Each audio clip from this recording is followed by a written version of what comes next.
Hola, bienvenidos a una nueva entrevista aquí en los estudios de Diario Financiero.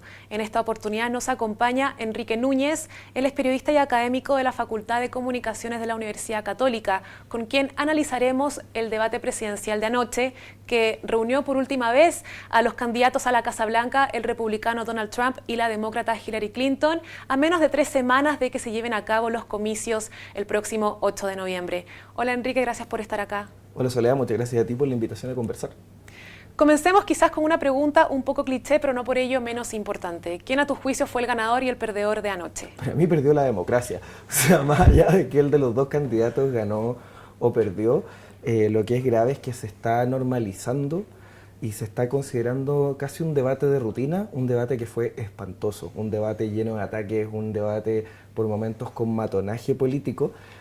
Y decíamos, bueno, fue igual a los debates anteriores. O sea, para mí perdió la democracia. Creo que de todas maneras, sin duda, Hillary logró salir mejor parada, logró incluso avanzar más que lo que había hecho en el segundo debate, donde enganchó mucho más con Trump, peleó mucho más con Trump. Creo que acá pudo llevar más sus agendas, pudo presentar algunos proyectos, pudo decir, por ejemplo, cuáles iban a ser sus planes respecto a la inmigración, respecto al control de armas, sus planes económicos, que no lo pudo hacer en el debate anterior porque fue pura pelea. Acá hubo bastante pelea, pero al menos ella pudo presentar ideas. Trump, más que presentar ideas, siguió siendo el mismo provocador que ha sido siempre. En algunos medios norteamericanos se hablaba de que Hillary intentó usar un tono más positivo para llegar a esos votantes indecisos, independientes o los republicanos desencantados con Trump, mientras que Donald Trump usó su retórica a la cual está acostumbrada, aunque intentó mantener un tono más presidencialista al principio. ¿Cómo ves tú cuál fue el desempeño de cada uno y el lenguaje que utilizaron? En el caso de Hillary, lo que ella hizo fue buscar una retórica de consenso y de empatía. Ella apuntaba a la clase media y siempre le hablaba al ciudadano, le hablaba a las víctimas. Cuando hablábamos del control de armas, por ejemplo, Trump hablaba de la ley y de la persona que posee las armas. ¿De quién hablaba Hillary Clinton? De la víctima, por ejemplo.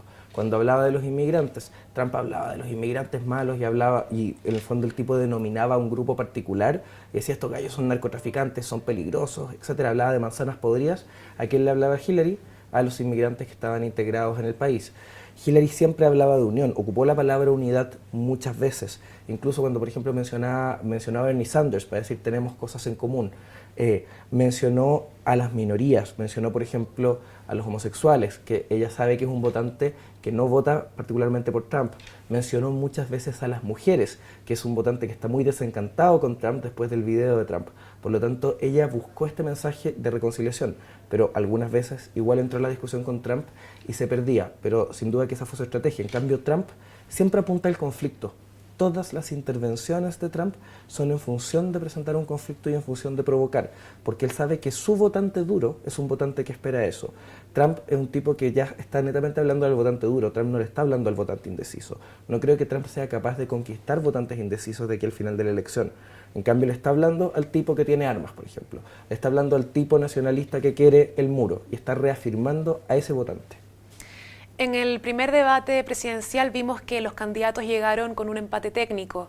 En cambio, a este último debate ya la ventaja era mucho más notoria para Hillary Clinton, unos 9 puntos de distancia según la encuesta de Bloomberg. ¿Cómo crees que este resultado de la encuesta influyó en la preparación y en el desempeño de cada candidato? En el caso de Trump es evidente que su agenda tuvo que ver con considerar que ya no va a respetar ninguna institución, incluyendo la misma elección, lo que es gravísimo. Trump impone la agenda antes del debate, sabiendo ya que está perdiendo en las encuestas, al decir, yo creo que esta elección está arreglada, yo creo que esta elección no es válida. Lo que es muy grave, porque es el primer paso del populismo, ¿no? Cuando ya no respetamos la institucionalidad democrática, ¿qué podríamos esperar de un Trump presidente? De un Trump que, por ejemplo, quiere ir a una reelección y pierde, él va a decir, esta reelección no vale, yo voy a seguir siendo presidente, por ejemplo. Entonces el primer paso tiene incluso un tufillo dictatorial que da mucho susto, porque es finalmente el respeto hacia la elección la que mantiene sana la democracia. De hecho, esto fue algo insólito, por primera vez que un candidato del bipartidismo en un debate presidencial deja en duda si es que aceptaría o no los resultados de los comicios. Y además lo dice casi en un giro televisivo, o sea, lo contesta en el debate diciendo, no sé, lo voy a tener que evaluar en su momento, generando tensión. O sea, a mí por momentos me asusta que él piense que esto de verdad es su reality show del aprendiz. Sí, quiso dejar al público en suspenso. En suspenso, exacto. Literalmente, con sus propias palabras. Bueno, también, ¿cuán decisivo puede ser en realidad el desempeño de los candidatos en un debate? Te lo pregunto porque, por ejemplo, hemos visto que ha caído un poco el apoyo popular hacia Donald Trump, pero no sé si se ha debido en sí a los debates o más bien a la filtración del audio donde se refería muy groseramente a las mujeres o a las denuncias de acoso sexual y abuso sexual. Entonces, ¿cuán decisivo en realidad es el debate? A ver, los debates son puntos climáticos dentro de la estructura dramática de lo que significa la campaña, pero se van construyendo con la cobertura previa. Ahora, sí ha ocurrido y está constatado muchas veces que el debate hace que cambie la cobertura. En este caso, el debate tensionó mucho más el ambiente de la elección. ¿Por qué? Porque es una confrontación. Es la única instancia en que los dos candidatos se ven la cara durante 3 veces. Entonces, es la gran colisión entre ellos. Por lo tanto, sin duda que va a influir porque va a permitir ver elementos del carácter y de la integridad del candidato que no habíamos podido ver antes. Entonces, yo creo que influyó mucho, sobre todo, la agresividad del segundo debate y que se sumó a el video de Trump, que se sumó a todas las otras alegaciones que fueron saliendo de supuestos abusos y de mujeres que en el fondo decían que Trump las había abusado. Por lo tanto, es una sumatoria, pero que creo que sin duda se intensifica con el debate. Perfecto. Y en cuanto, si volvemos a la parte anterior, Trump, que es cierto, pone en duda un poco las instituciones al no estar seguro si reconocerá o no el resultado de las elecciones, ¿él qué gana con esto? En verdad, ¿cuál es la estrategia detrás de esto? Yo creo que el gran misterio, esta cuestión es casi esotérica en este momento con Donald Trump, lo que es bastante grave porque no sabemos si tiene que ver con su posicionamiento. Él terminó dañando a un partido, terminó dañando muchísimo al Partido Republicano, terminó dañando muchísimo a la democracia porque insertó agendas y está naturalizando agendas peligrosas, está naturalizando agendas xenófobas, agendas absolutamente discriminatorias, porque ¿qué pasa? El personaje finalmente de candidato presidencial tiene un liderazgo simbólico, tiene una legitimidad. Si yo tengo un niño, si tengo un hijo, por ejemplo, tengo un sobrino, le digo, mira, él es candidato a presidente de los Estados Unidos. Ese niño no va a entender por qué un sujeto que le está diciendo que los hispanos son peligrosos, que los musulmanes son peligrosos, puede llegar a ese lugar, porque supone que es un lugar para una persona que tiene ciertas cualidades y cierta integridad particular. Por lo tanto, lo que está haciendo Trump es tremendamente grave, porque está echando a perder y está contaminando un sistema democrático sano, es como una enfermedad. Por lo tanto, ¿cuál es su objetivo? No queda claro si tiene que ver con su posicionamiento, si tiene que ver con su ego, si tiene que ver con ínfulas de poder, pero en cualquiera de los casos es tremendamente dañino.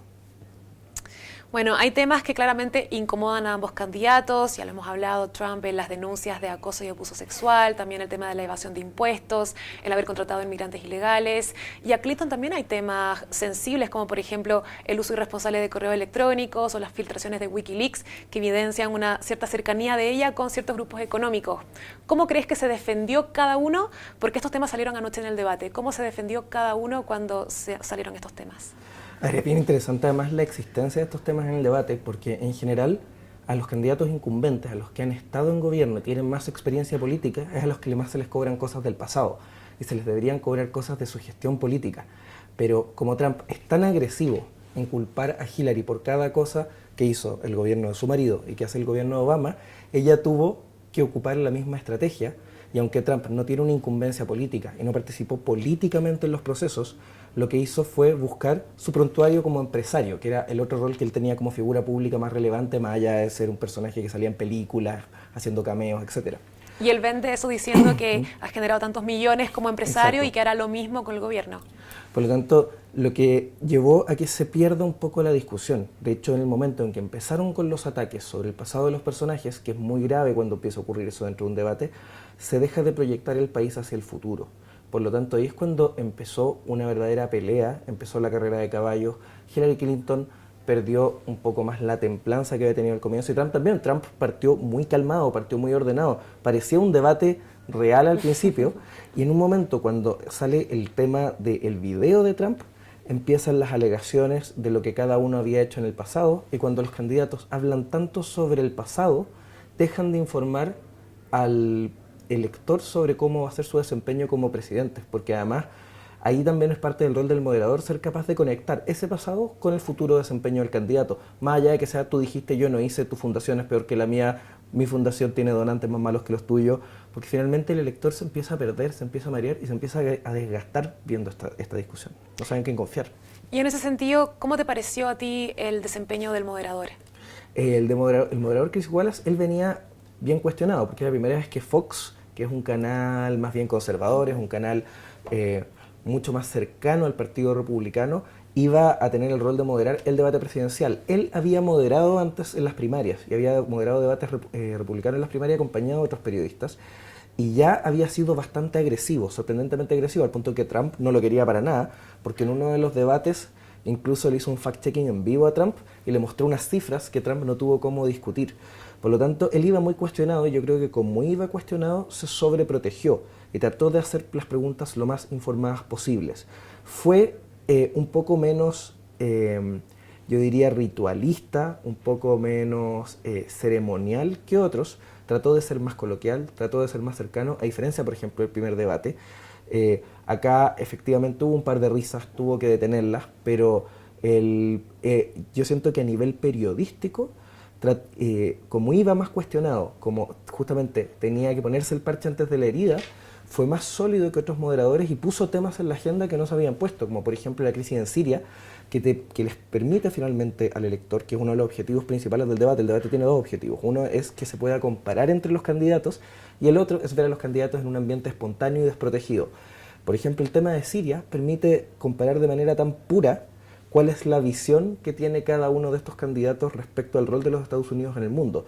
Mientras que Hillary Clinton siente que Estados Unidos tiene que hacerse responsable de las crisis internacionales, porque además respeta las instituciones, y el momento en que Estados Unidos forma parte de la OTAN, el momento en que Estados Unidos forma parte de las Naciones Unidas, significa que tiene un compromiso además por su poder económico, por su poder militar, mientras que Trump no. Trump demuestra un Estados Unidos nacionalista, un Estados Unidos que tiene que defender sus propios intereses, al punto en que incluso le tira piropos bastante de soslayo a Assad, le tira piropos a Vladimir Putin, que son justamente mandatarios que tienen una visión parecida, una visión de defenderse desde el nacionalismo. Y en eso también Clinton aprovechó la circunstancia para decir, claro que te llevas bien con Putin, si a él le conviene mucho más tener a un títere en la Casa Blanca que a un presidente. Sí, y ahí ya empezaron como cabros chicos, o sea, no el títere tú, el títere soy yo. Lo que es muy grave, a mí me preocupa mucho el nivel de la discusión. Estamos teniendo a dos personajes, a dos personajes ahí que son dos tipos que cualquiera de ellos dos va a estar al mando de Estados Unidos, y el nivel de la discusión que pone Trump, y lamentablemente él inserta una agenda que no permite avanzar a Clinton muchas veces en el debate, que no permite poner altura de mira, donde le insulta, la trató de nasty, la trató de mentirosa, la trató de tonta. ¿Y tú sientes que Clinton se ha rebajado al nivel de Trump? Lo que pasa es que no la deja avanzar, no la deja poner agendas, porque todas las veces que ella pone un tema que él no maneja, por ejemplo, cuando por ejemplo estaba hablando de economía y educación, que es un tema en el que ella tiene una agenda súper clara, Trump lo que hace es que lo lleva todo a las crisis internacionales, lo lleva todo a ISIS. ¿Por qué? Porque a Trump le conviene mucho la agenda internacional por dos factores súper clave. Primero, porque cuando yo hablo de una agenda internacional y yo soy nacionalista, puedo exacerbar el nacionalismo, puedo aprovecharme muchas veces del desconocimiento. Él sabe que existe mucha confusión respecto a cuál es la diferencia entre un musulmán y cuál es la diferencia entre un grupo terrorista. Se aprovecha de esas confusiones. Él trabaja mucho desde la confusión y desde entorpecer los discursos, haciendo sentir que todo es lo mismo, haciendo sentir que el gobierno de Obama, el de Bill Clinton y la gestión de Hillary son exactamente lo mismo. Por lo tanto, al meter esos temas, que igual son temas relevantes, en los que Hillary tiene algo que decir, en los que la obliga a defenderse, porque ella, por ejemplo, ha cumplido un rol como secretaria de Estado en los procesos, no la permite seguir hablando de educación, seguir hablando de salud, seguir hablando de lo que quiere. Y además hay un tema humano. Si tienes un tipo que te está haciendo bullying permanentemente y que además te está poniendo en juego en un rol en que tú te la estás jugando profesionalmente, es muy lógico que por momento Hillary Clinton pierda sus casillas. O sea, lo que debe ser tener ese tipo ahí, considerando más el casting al aire que significa estar en un debate presidencial, que es casi una entrevista de trabajo. Imagínate si estuviéramos en una entrevista de trabajo con un tipo casi pegándote en la oreja todo el rato, es muy difícil contenerse. Es cierto. Y también pensando un poco sobre la comunicación no verbal, sobre la vestimenta, hemos visto que Donald Trump siempre va con una chapita de la bandera estadounidense, los dos candidatos han usado los colores de la bandera a la hora de vestirse. ¿Qué me puedes comentar tú acerca de eso? Bueno, ellos tienen que llevar colores además que no sean, que no hagan campaña de ningún tipo. Y sí es tradición que en general los candidatos se ponen esta banderita de los Estados Unidos en la solapa. em, pero además el gran desafío que tienen estos dos candidatos, y de hecho Trump le tira el palo y le tiró el palo directamente a Hillary Clinton, es que se tienen que ver jóvenes y sanos.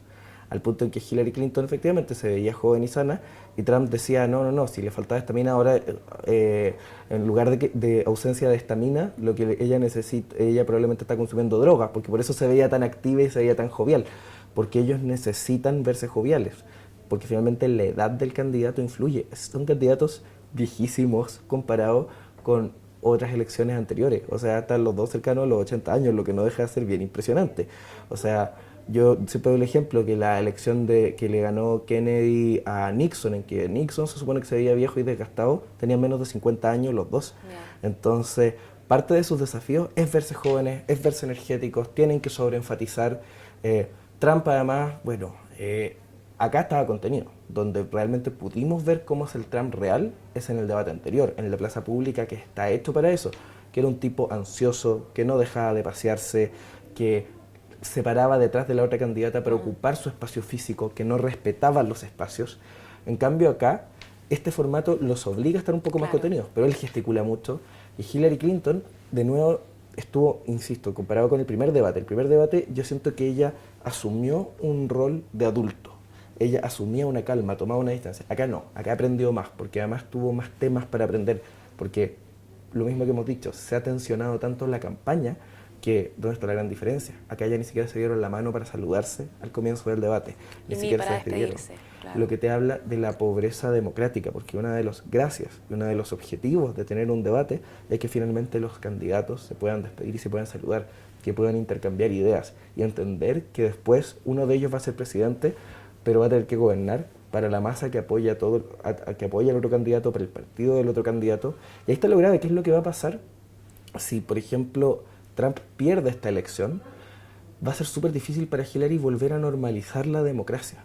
Va a tener que buscar mucho apoyo en el Partido Republicano, que es el apoyo que en el fondo son las bases fuertes del partido que no están apoyando a Trump. Y va a tener que desnaturalizar ciertos discursos, va a tener que generar agendas no discriminatorias, porque lamentablemente hay gente que sí cree en el muro, que es la gente que está apoyando a Trump, que igual es casi un 40% del país, según las encuestas. Hay gente que considera que hay que hacer más acuerdos con Rusia y que hay que cerrar fronteras, hay gente que considera que hay que tener armas legalmente, entonces esas agendas va a tener que trabajar la Hillary. ¿Y qué podemos esperar con las menos de 3 semanas que quedan hasta los comicios? ¿Qué podemos ver en las campañas de cada uno? O sea, así como ha sido hasta ahora, yo creo que vamos a seguir con una campaña tan más sucia. Más filtraciones y cosas así. Así de sucia y de baja. Yo lo pensaba en las respuestas, en las preguntas del debate. ¿Cuándo habíamos tenido que WikiLeaks fuera una fuente tan relevante? Cuando habíamos tenido además que los medios de referencia fueran medios de farándula. O sea, bueno, ataques bajísimos como por ejemplo lo que hizo Trump de llevar al hermano de Barack Obama, que lo apoya a él y que no apoya al Partido Demócrata para que se sentara adelante. Y lo más impresionante es que todos los medios serios, el primer medio que llevó esa noticia fue el New York Post, que es un equivalente a un tabloide, un medio de farándula, y todos los medios serios citando este medio de farándula. Por lo tanto, vamos a seguir, yo creo, con esta carrera así de sucia, así de lamentable, donde vamos a tener que chequear los datos de todos los candidatos, donde va a haber mucho antagonismo, donde va a haber infinita carrera de caballos, y lo que es más triste es que finalmente el votante es el que va a estar más confundido, es el votante el que tiene el mayor desafío de poder aplicar sentido común, de no confundirse, de no mezclar discursos, de no mezclar peras con manzanas. Por lo tanto, el rol de los periodistas también es súper fundamental en la cobertura que se le da al debate de aquí al final, incluso en el chequeo de datos, que está tan de moda, ¿no? Este chequeo de datos no es tan relevante fijarse en si están bien las fechas o si están bien las cifras. Lo importante es que sepamos a través de la cobertura presentarle al votante cómo este chequeo de datos le informa sobre la credibilidad del candidato y cómo puede confiar en este sujeto, sea quien sea de los dos, para gobernar su país. Perfecto. ¿Y te arriesgarías con alguno de los dos? ¿Con quién crees que saldría ganador? O sea, más que arriesgarme, de verdad espero por el bien del mundo y por sentido común que sea Hillary Clinton, que es una candidata que además no es una candidata que tenía la fuerza que tenía Obama, por ejemplo. No representaba lo mismo que representa Obama. Y no tiene el carisma tampoco. Exacto. Se le ha criticado bastante. Obama representaba un discurso de esperanza. cuál ha sido, de hecho, su eslogan era Hope. ¿Cuál es el discurso que ha tenido que asumir Hillary? Es unión. Stronger together. Stronger together. Mientras que el discurso de Trump, bueno, es absolutamente peligroso, ¿no? Está diciendo que que Estados Unidos en el fondo está débil, que es peligrosa, que hay narcotráfico, que se está muriendo la gente, entonces hay que hacerla fuerte de nuevo, lo que es peligrosísimo. Perfecto, muchas gracias. Gracias a ti. Estuvo con nosotros Enrique Núñez, periodista académico de la Facultad de Comunicaciones de la Universidad Católica, analizando el último debate presidencial de anoche entre Hillary Clinton y Donald Trump. Estaremos cubriendo siempre cómo termina la campaña y también las elecciones del 8 de noviembre a través de nuestro sitio www.df.cl y también a través de nuestras redes sociales. Muchas gracias y hasta la próxima.